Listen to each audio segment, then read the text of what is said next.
ఓం శ్రీ మహాగణాధిపతయే నమః. ఓం శ్రీ వీరగురు పరబ్రహ్మణే నమః. ఓం శ్రీ జగన్మాత జగదీశ్వరి దేవి నమః. శ్రీ వీరబ్రహ్మేంద్ర స్వామి భక్తి ఛానల్ కుటుంబ సభ్యులకి స్వాగతం.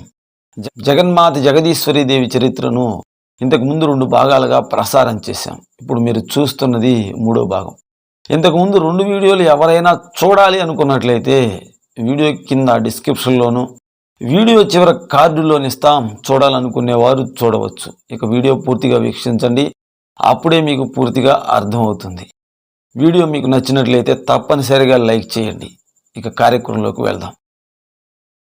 జగన్మాత జగదీశ్వరి దేవి చిన్నతనం నుండి అందరి బాలికల్లా ఎక్కువగా ఆటలు ఆడుకునేది కాదు. ఎక్కువ సమయం ధ్యానంలో ఉండేది. నిరంతరం శ్రీ వీరబ్రహ్మేంద్ర స్వామి వారి దివ్యమైనటువంటి నామాన్ని స్మరిస్తూ ఉండేది. శ్రీ ఈశ్వరమ్మ వారిని చూసిన వారు ఈమె సామాన్యమైన బాలిక కాదు, మహాయోగిని అని కొందరు, సాక్షాత్తు జగన్మాత ఈశ్వరీదేవి అని కొందరు అనుకునేవారు. ఈశ్వరమ్మ వారి మహిమలు కూడా అలాగే ఉండేవి.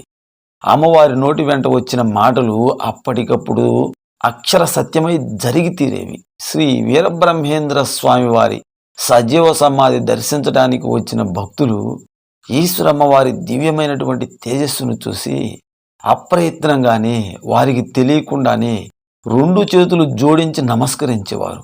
అమ్మవారి దివ్యమైనటువంటి తేజస్సు చూసి భక్తులు ఆత్మానందానికి గురయ్యేవారు. శ్రీ ఈశ్వరమ్మ వారు చిరునవ్వు నవ్వినా, నడుస్తున్నా, మాట్లాడుతున్నా ఓంకారం ప్రతిధ్వనిస్తూ ఉండేది. సాక్షాత్తు జగన్మాత జగదీశ్వరీదేవి గురువు తప్పనిసరని, లోకానికి మార్గనిర్దేశం చేయాలని, గురోపదేశం తీసుకోవాలని సంకల్పించింది. తనకు సరైన గురువు ఎవరా అని ఆలోచించి జగద్గురు శ్రీమద్ విరాట్ పోతులూరి వీరబ్రహ్మేంద్ర స్వామి వారి కుమారుడు, శ్రీ వీరబ్రహ్మేంద్ర స్వామి వారి మఠానికి అధిపతి మరియు తన తండ్రి గారైన శ్రీ గోవిందయాచార్య స్వామి వారు తనకు సరైన గురువుగా భావించి ఒకానొక శుభముహూర్తంలో గురోపదేశం తీసుకున్నది. శ్రీ ఈశ్వరమ్మ వారు వయస్సు పెరిగే కొద్దీ మనస్సు బాహ్య ప్రపంచానికి దూరంగా ఉంచుతూ ధ్యాన స్థితిలో అంతర్లీనంగా ఎక్కువ సమయం గడుపుతూ ఉండేది. అమ్మవారు ధ్యాన స్థితిలో ఎక్కువ సమయం ఉండేవారు. ఈశ్వరమ్మ వారి తల్లిదండ్రి అయిన గిరియమ్మ గారు, గోవిందయాచార్య స్వామి వారు ఈశ్వరమ్మ వారికి వివాహం చేయాలని వివాహ ప్రయత్నాలు చేస్తున్నటువంటి సందర్భంలో ఈశ్వరమ్మ వారు ఈ విషయం తెలుసుకొని ఈశ్వరమ్మ వారు ఇలా అన్నారు: నాకు వివాహం చేసుకోవాలని లేదు. నా మనస్సు ఎప్పుడు నిరంతరం సాక్షాత్ పరబ్రహ్మ స్వరూపుడైన జగద్గురు శ్రీమద్ విరాట్ వీరబ్రహ్మేంద్ర స్వామి వారి దివ్య సాక్షాత్కారం కోసం తపిస్తూ ఉన్నది. ప్రాపంచికమైన విషయాలపై నాకు ఏమాత్రం ఇష్టం లేదు. కాబట్టి మీరు వివాహ ప్రయత్నాలు మానుకోండి, నేను వివాహం చేసుకోను అని చెప్పి గోవిందయాచార్య స్వామి వారికి ఒక విషయం గుర్తుకు వచ్చింది.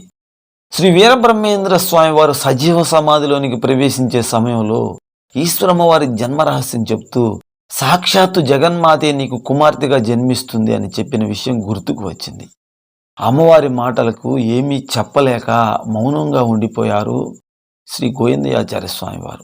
ఈశ్వరమ్మ వారు తపస్సు చేయాలని సంకల్పించి నల్లమల్ల అడవుల్లో ఒక కొండ గృహలో అమ్మవారు ఘోరమైన తపస్సు చేస్తూ ఉంది. ఘోరమైన తపస్సులో ఉన్న సందర్భంలో జగద్గురు శ్రీమద్ విరాట్ పోతులూరి వీరబ్రహ్మేంద్ర స్వామి వారు సాక్షాత్కరించి, ఈశ్వరీదేవి, నీవు ఈ విధంగా పూర్తిగా ప్రపంచాన్ని వదిలి తపస్సు చేస్తూ ఉన్నావు. నీవు సాక్షాత్తు జగన్మాతవి. ఏ పంచశక్తులు విశ్వాన్ని నడిపిస్తూ ఉన్నావో ఆ విశ్వశక్తి స్వరూపిణివి, సాక్షాత్తు జగన్మాతవి. జనన మరణ చక్రాలలో పడి తిరుగుచున్న ఎందరినో ఉద్ధరించడానికి అవతరించిన జగన్మాతవి. ఇక నుండి ఈ తపస్సు విరమించి నీ కర్తవ్యాన్ని నిర్వర్తించు అని ఆజ్ఞాపించి అంతర్ధానమయ్యారు జగద్గురు శ్రీమద్ విరాట్ పోతులూరి వీరబ్రహ్మేంద్ర స్వామి వారు.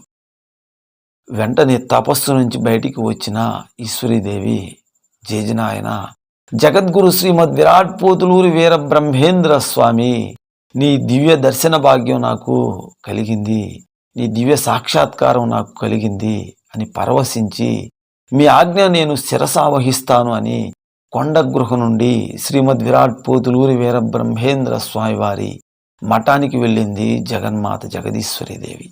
మఠానికి వెళ్ళిన తర్వాత ఏం జరిగింది అనే విషయం మరో కార్యక్రమంలో తెలుసుకుందాం.